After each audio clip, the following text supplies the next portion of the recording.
Oi, gente! Então, hoje vamos falar em Euclides da Cunha. Vamos falar em Euclides Rodrigues Pimenta da Cunha, que na verdade era o nome do Euclides da Cunha, um dos maiores, se não o maior escritor do pré-modernismo e um dos maiores escritores do Brasil, né, de todos os tempos. Assim ele é considerado. Então, o Euclides da Cunha, ele nasceu em meados do século XIX, lá em 1866, e morreu na primeira década do século XX, em 1909, de uma maneira até bem trágica, né? Ele morreu assassinado pelo pelo então segundo marido, vamos dizer assim, da mulher dele, da Ana de Assis. A gente sabe que na história do Euclides da Cunha e da sua mulher, da Ana, eles tiveram uma questão lá de adultério, que a Ana traiu o Euclides com o Dilermano, um soldado, um militar bem mais moço que ela, bem mais moço que o Euclides, e o Euclides, num ato de raiva, invadiu a casa do outro, do Dilermano, tentou matar o outro, mas acabou morto. E o Dilermano foi inocentado, ele foi a júri e foi inocentado porque ele matou em legítima defesa, porque ficou comprovado que realmente quem invadiu, quem tentou matar com vários tiros foi o Euclides. O Dilermano, ao se defender, acabou matando o Euclides. Bom, mas isso é uma questão de ordem pessoal em relação ao escritor.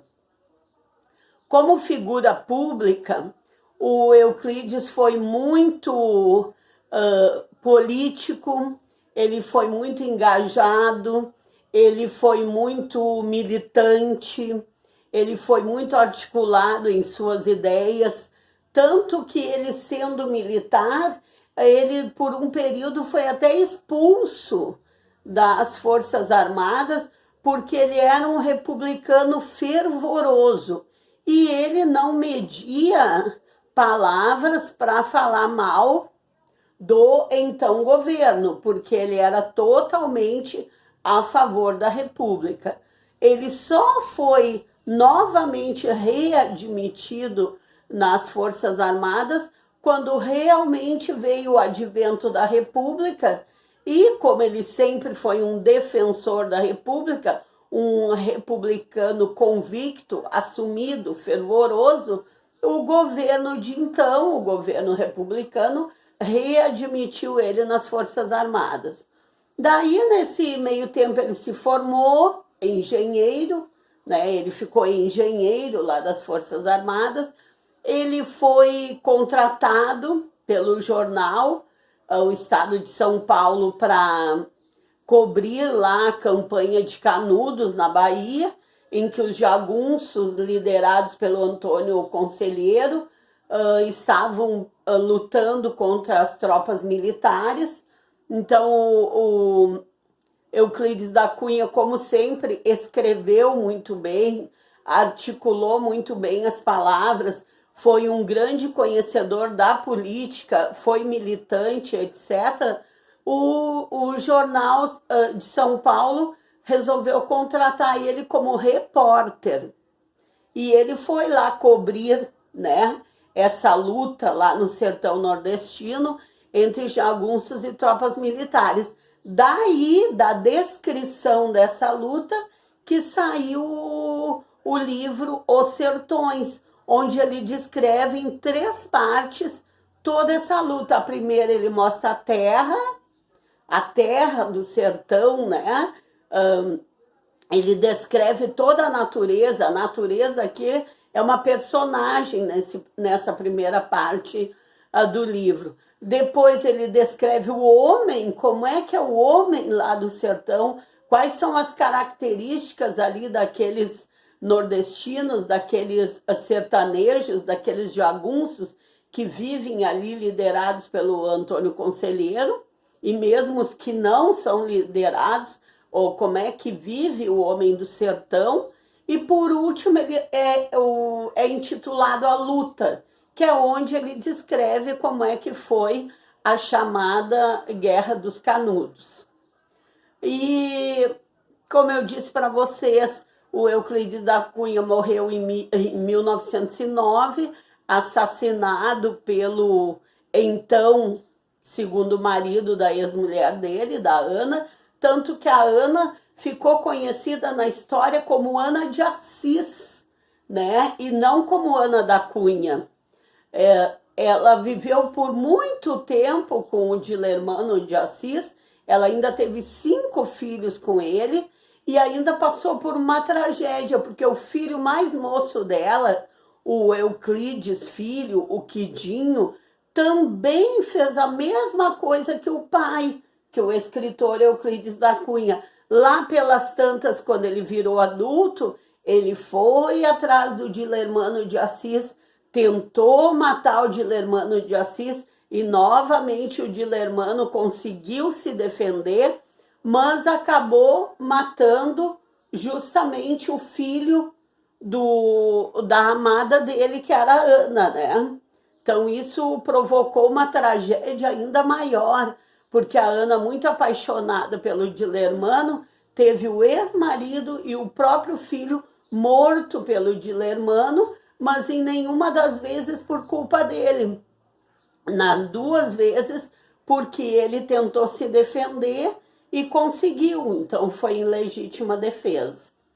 Então, gente, eu não vou falar mais sobre o Euclides da Cunha, porque a gente já tem um vídeo aqui sobre o Euclides da Cunha, a gente já tem um vídeo aqui no canal sobre os Sertões, né, o livro do Euclides.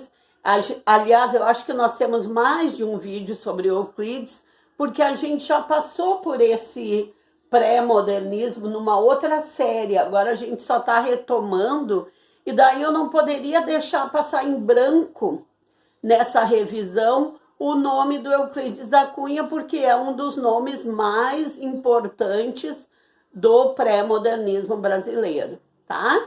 Então eu coloquei um esqueminha aqui no quadro, mas basicamente é das coisas que eu falei para vocês. O Euclides da Cunha, o nome dele era Euclides Rodrigues Pimenta da Cunha. Ele nasceu e morreu no Rio de Janeiro, em 1866, em meados do século XIX ele nasceu, e na primeira década do século XX ele morreu assassinado pelo Dilermano de Assis.